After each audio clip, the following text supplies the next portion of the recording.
Hello friends. तो अभी तक अपने ने 12th स्टैंडर्ड के बहुत सारे टॉपिक्स देखे। आज एक पहली बार अपने एक 11th स्टैंडर्ड का टॉपिक लेके आया हूँ।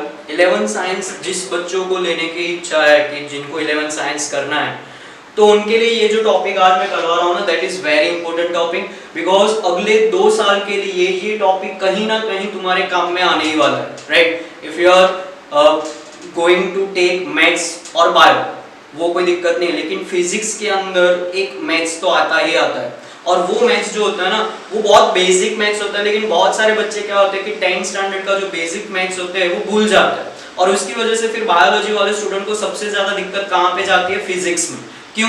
क्योंकि उनका बेसिक मैथ्स जो होता है वो इतना क्लियर होता नहीं है, कॉन्सेप्ट क्लियर नहीं होते, बेसिक फंडामेंटल क्लियर नहीं होता है। तो आज मैं उसी की वजह से एक तुम्हारे लिए जो टॉपिक लेके आया हूँ, that is basic maths, which is very important in a physics. क्योंकि ये सारे जो फॉर्मूलाज है, ये जो सारे कॉन्सेप्ट है, वो फिजिक्स में तुमको हर एक न्यूमेरिकल के अंदर, हर एक थियरी के अंदर बहुत ही ज्यादा यूजफुल होने वाले, राइट। तो मैंने इसको 2 पार्ट में डिवाइड किया है। पहले अपने basic formula, Pythagoras theorem, trigonometry formula, वो सारे चीजें आप देखने वाले, राइट। उसके बाद मैं तुमको सिखाऊंगा how to convert the degree into radian and radian into degree, then sine को कॉस में कैसे कन्वर्ट करेंगे, कॉस को साइन में कैसे कन्वर्ट कर सकते हो, राइट। सो वो सारी चीजें अपने देखने वाले। तो first topic for basic maths, जिसमें मैंने यहाँ पे कुछ इंपॉर्टेंट फॉर्मूला लिखे हैं, जिसको अपने बोलते हैं मैथ्स आइडेंटिटी।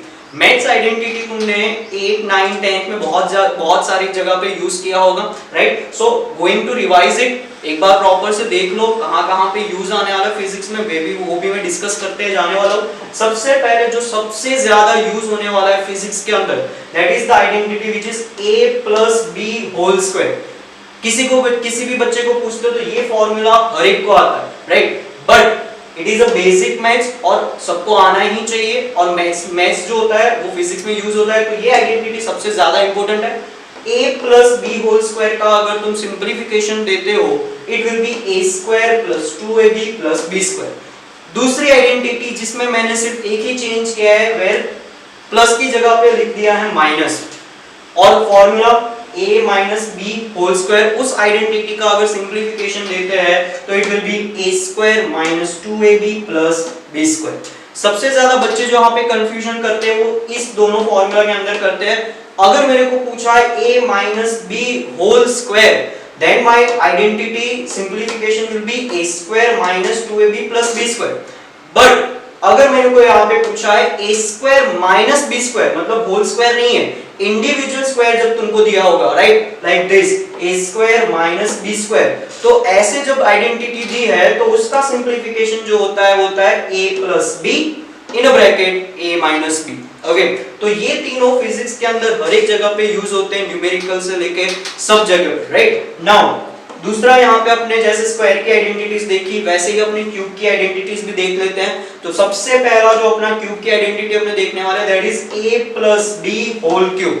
अगर a+b² को मैं सेपरेट करके लिखूं तो क्या लिख सकता हूं? I can write a+b in bracket a+b²। तो जब उसका तुम सिंपलीफिकेशन दोगे, that simplification is very simple, which is a³ + b³ plus यहाँ पे 2 अपने पास वेरिएबल है, तो यहाँ पे मैंने क्या किया, 3 को मल्टीप्लाई करके पहले a² * b लिखा, प्लस दूसरी बार जहाँ पे स्क्वायर था उसको स्क्वायर हटा के उसके पास वाले के दे दो, तो क्या हो जाएगा, +3ab²। Got it. ये प्लस की आइडेंटिटी थी। उसी तरीके से अगर माइनस की आइडेंटिटी देखने जाते हो तो यहाँ पे मुझे कहाँ चेंज करना पड़ेगा, तो I have to change at the 2 position. First यहाँ पे प्लस की जगह पे मैंने माइनस किया, और यहाँ पे भी प्लस की जगह पे मैं क्या कर दूंगा, माइनस। सो मेरी आइडेंटिटी फॉर a-b², उसका जो सिंपलीफिकेशन होगा, that will B a³ - b³ - 3a²b + 3ab²। तो ये जो आइडेंटिटी है दैट इज फॉर क्यूब। जैसे यहाँ पे a² - b² था, वैसे यहाँ पे भी एक आइडेंटिटी है a³ + b³ और दूसरी है a³ - b³।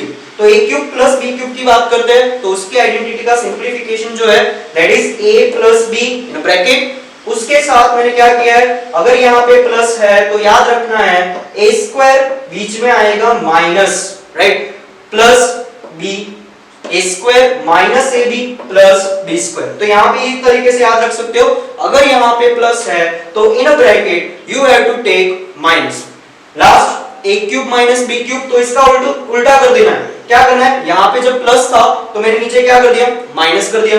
दूसरा, यहाँ पे माइनस था तो मैं यहाँ पे क्या कर दूंगा, प्लस। तो वैसे वैसा तुम इसको याद रख सकते हो, कोई एक फॉर्मूला याद रखोगे तो दूसरे के अंदर क्या चेंज करना है बस वही तुमको याद रखना है। तो यहाँ पे a cube minus b cube का अगर मैं सिंप्लीफिकेशन देता हूं तो मुझे मिलेगा a minus b in bracket, उसके साथ ब्रैकेट में मैंने मल्टीप्लाई किया किसको, a square plus ab plus b square. तो ये सारी आइडेंटिटी, मैथ्स आइडेंटिटी जो मैंने यहाँ पे डिस्कस की है वो फिजिक्स में कहीं ना कहीं किसी भी स्टेप में तुम्हारे साथ न्यूमेरिकल में यूजफुल होने वाली है, right. So this maths identity you have to make some records, और वी कैन से नोटबुक के अंदर एक पेज बना लो कि जिसके अंदर तुम्हारे सारे बेसिक मैथ्स के फॉर्मूला रहेंगे जो तुमको पूरे 2 साल के लिए तुम्हारे लिए हेल्पफुल रहेंगे, राइट। तो यहाँ पे पूरा मैथ्स के आइडेंटिटी के रिलेटेड अपने ने जो टॉपिक की बात की वो खत्म होती है। So next topic is also important in maths and which is trigonometry functions, right। Trigonometric functions को समझने के लिए पाइथागोरस थ्योरम समझनी बहुत ही इंपॉर्टेंट है,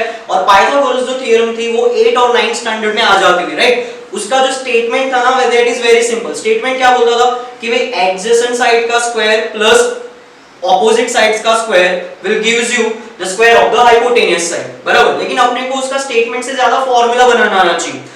पाइथागोरस थ्योरम नॉर्मली यूज होता है for right angle triangle. Right angle triangle मतलब कि जो एडजेसेंट साइड है और ऑपोजिट साइड है उसके बीच का एंगल जो होना चाहिए that should be 90 degree, okay.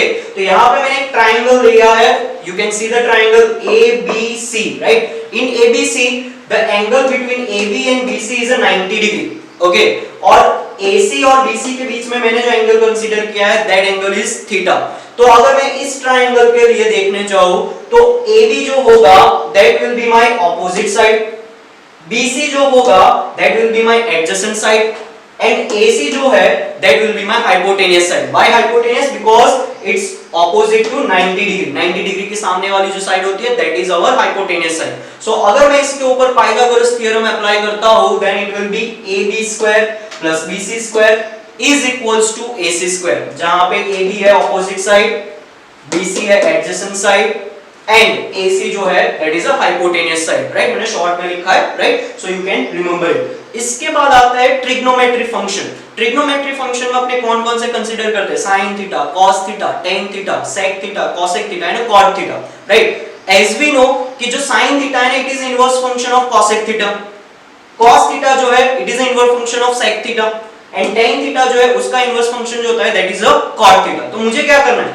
मैं अगर ये तीनों का फॉर्मूला अगर याद रखता हूं तो उसका इनवर्स जो होगा वो होगा cosec sec and cot theta. तो मैंने यही तरीके से यहाँ पे तुमको सिर्फ 3 याद रखने हैं, दूसरे 3 तुम उसका इनवर्स करके फाइंड कर सकते हो, राइट। तो यहाँ पे मैंने क्या किया समझो। sin थीटा मतलब क्या होता है, तो sin थीटा का फॉर्मूला जो है that is very simple. sin theta मतलब होता है ऑपोजिट अपॉन हाइपोटेनियस। तो ऑपोजिट साइड कौन सी है, that is AB and hypotenuse side is AC। तो यहाँ पे मैं लिख सकता हूँ कि sin theta is equals to AB upon AC, right, opposite upon hypotenuse side, right. cos theta की बात करते हैं तो cos थीटा का फॉर्मूला क्या होता है, cos थीटा का जो फॉर्मूला होता है that is adjacent upon hypotenuse side. तो अगर मैं एडजेसेंट अपॉन हाइपोटेनियस साइड देखता हूं तो इस ट्रायंगल में एडजेसेंट जो है that is my BC and hypotenuse is AC। तो उसके अकॉर्डिंग अगर मैं फॉर्मूला लिखता हूं that is BC upon AC। तो जैसे sin थीटा का फॉर्मूला AB अपॉन AC मिला, उसका इनवर्स फंक्शन जो है दैट इज cosec थीटा।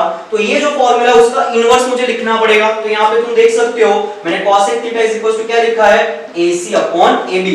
इस फॉर्मूला का इनवर्स कर दिया। सेम मैंने यहाँ पे भी रिपीट किया है, cos थीटा का फॉर्मूला क्या होता है, BC अपॉन AC होता है। तो उसका इनवर्स अगर मैं लिखूंगा that will B AC upon BC। Last अपना आता है tan थीटा। तो tan थीटा का जो फॉर्मूला है, tan थीटा मतलब opposite side upon adjacent side. What is opposite side in this triangle? That is AB. What is adjacent side? It is BC. So according to this, tan theta will be AB upon BC. As we know, cot theta is inverse function of tan theta. So उसका inverse में लिखूंगा क्या, BC upon AB. So this is the first, right? We can say trigonometry के जो relation थे वो यहाँ पे मैंने sin, cos और सबके तुमको दिखा दिए। उसके बाद आती है some identities और some fundamental relationship। तो यहाँ पे फंडामेंटल ट्रिग्नोमेट्रिकल रिलेशनशिप है जिसमें सबसे ज्यादा अपने फिजिक्स में जो यूज होने वाला है that is sin square theta plus cos square theta is equals to 1, right. और दूसरा एक रिलेशन अपने को याद रखना है जो बहुत सारी जगह पे फिजिक्स में यूज हो सकता है that is sec square theta minus tan square theta is equals to 1। ये पूरा टॉपिक जो मैंने लिया ना वो बहुत काम में आएगा किस लोगों को, जिन्होंने बायोलॉजी लिया है, राइट। मैथ्स वालों को तो क्या होता है कि मैथ्स का पूरा सब्जेक्ट ही तुम्हारे लिए, लेकिन बायोलॉजी वालों को क्या होता है आफ्टर 10th स्टैंडर्ड उनका मैथ्स खत्म, राइट। लेकिन फिजिक्स के अंदर मैथ्स बहुत ज्यादा यूज होता है। तो ये जो टॉपिक मैं यहाँ पे तुमको कवर कर रहा हूँ ना, it is a topic for biology student और वो इसका बहुत ज्यादा यूटिलाइजेशन कर सकते हैं। तो यहाँ पे अपने फंडामेंटल ट्रिग्नोमेट्री के रिलेशनशिप देखे, दो रिलेशनशिप जो फिजिक्स में यूज होने वाले हैं उसको ही मैंने यहाँ पे लिखा है that is sin square theta plus cos square theta is equals to 1। अभी यहाँ पे तुमको अगर cos स्क्वायर थीटा फाइंड करने को बोलते हैं तो उसको सब्जेक्ट बनाओगे तो sin स्क्वायर थीटा सामने जाएगा तो it will be 1 minus sin square theta. Same sec square theta minus tan square theta is equals to 1। तो अगर tan स्क्वायर थीटा फाइंड करने को पूछते हैं तो ये 1 को इस तरफ ला दो, tan स्क्वायर थीटा को उस तरफ ले जाओगे so it will be tan square theta is equals to sec square theta minus 1। तो ट्रिग्नोमेट्री के बाद अपने जो यहाँ पे एक नया टॉपिक ले रहे हैं और एक इसके अंदर मैथ्स के अंदर इसका बहुत जगह पे यूज आता है, इवन 10th स्टैंडर्ड में तो पूरा इसके रिलेटेड चैप्टर था अपना, right. Roots of the quadratic formula. सबसे पहला what is a quadratic formula. तो क्वाड्रेटिक फार्मूला मतलब कि जिसका हायर पावर 2 हो, राइट। क्वाड्रेटिक फार्मूला अलग-अलग होते हैं। This is the second order quadratic formula, third order होगा तो क्यूब आएगा, राइट। तो यहाँ पे अगर मैं बात करता हूँ तो roots of the quadratic formula जो है वो अपने को समझना है, क्योंकि वहां पे मैथ्स के अंदर जैसे तुम यहाँ पे रूट्स फाइंड करने होते हैं वैसे फिजिक्स के अंदर भी जब न्यूमेरिकल्स आते हैं तो किसी जगह पे तुमको रूट्स फाइंड करने को हेल्प हो सकती है फ्रॉम दिस फार्मूला। सो यहाँ पे मैंने एक इक्वेशन लिखा है, क्वाड्रेटिक फार्मूला लिखा हुआ है that is ax² + bx + c = 0। तो इसमें जो a है that is a multiplier of x², b is a multiplier of x and c is a constant, okay. तो उसके ऊपर से जो रूट्स फाइंड करना हो तो रूट फाइंड करने के लिए एक स्टैंडर्ड फार्मूला है which is x = -b ±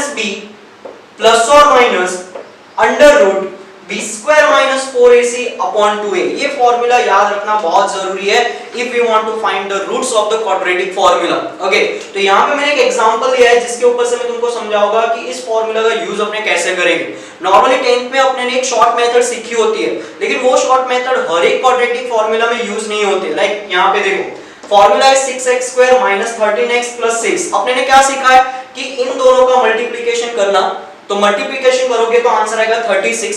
now 36 के ऐसे पार्ट करने हैं कि जिसका समेशन और सब्ट्रैक्शन कितना मिले 13। तो अगर मैं 6 × 6 करता हूं 36, तो 36 हो सकता है 12 3 = 36, लेकिन 12 + 3 15 होगा और 12 - 3 क्या करोगे 9 हो जाएगा। सो 13 तो आंसर आ नहीं रहा है। तो मैं उस तरीके से अगर शॉर्ट फॉर्म में शॉर्ट ट्रिक से सॉल्व करने जाता हूं तो वो पॉसिबल नहीं था, राइट। सो ऐसे टाइप के जब इक्वेशंस होते हैं ना then we have to use this formula which is a roots or we can say roots of the quadratic formula। उसके फॉर्मूला फाइंड करने का ये इक्वेशन है। तो इक्वेशन के हिसाब से तुम देख सकते हो मैंने क्या किया, ये फॉर्मूला को और ये फॉर्मूला को अगर मैं कंपेयर करता हूं तो जैसे यहाँ पे a है वैसे इसके पास क्या है 6 है। तो यहाँ पे मतलब a की वैल्यू कितनी है 6 है। यहाँ पे b है तो यहाँ पे क्या है 13, लेकिन आगे की साइन कंसीडर करना इंपॉर्टेंट है। तो यहाँ पे आगे की साइन नेगेटिव है, so because of that I am taking b = -13। और लास्ट में कांस्टेंट c उसकी वैल्यू यहाँ पे जो है दैट इज 6। तो मुझे पहले तो आइडेंटिफाई करना है कि मेरे फॉर्मूला में a b एंड c कौन है। वो आइडेंटिफाई करने के बाद सिंपल क्या करना है कि जो b वाला फॉर्मूला दिख रहा है उसके अंदर मैंने रख दी अपनी b की वैल्यू व्हिच इज -13। ऑलरेडी आगे एक -13 है, सो माइनस माइनस क्या हो जाने वाला है that will be plus.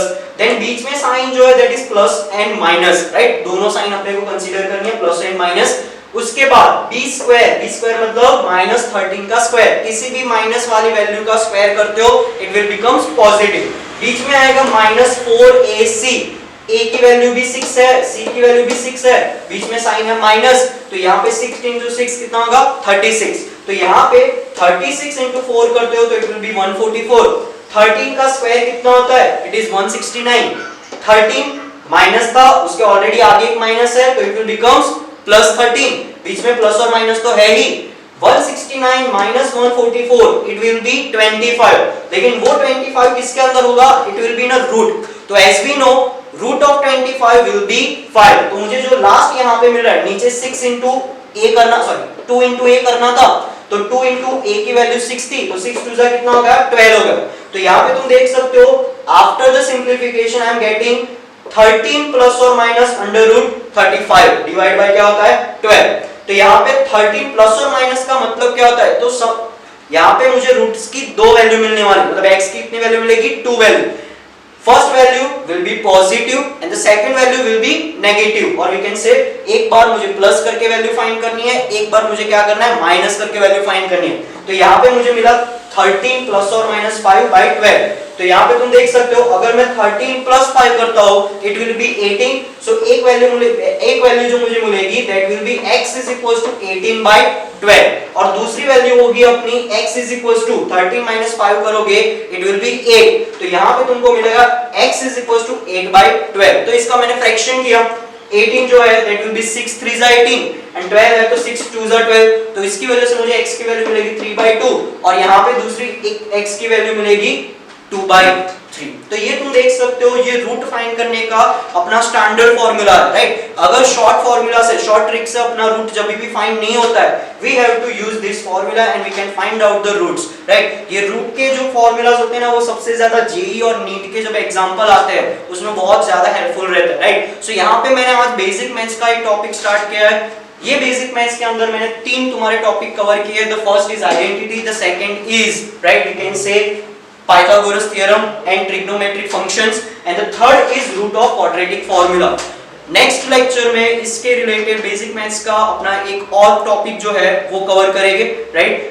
11th standard के लिए मैंने बताया उस तरीके से अगर 10th स्टैंडर्ड वाले स्टूडेंट्स जिनको साइंस लेना है, राइट, और उसमें भी अगर तुम बायोलॉजी प्रीफर कर रहे हो तो ये जो मैं तुम्हारा लिए पूरा टॉपिक करवा रहा हूँ that topic is very important. Okay, तो अगर मेरा लेक्चर तुमको पसंद आया, वीडियो पसंद आ रहा है, राइट, लाइक करो, सब्सक्राइब करो, तो जब भी मैं नया वीडियो वहां पे अपलोड करूंगा you will get the notification. Okay, thank you. और अगर कुछ डाउट रहता है तो you can comment also. Okay, thank you so much.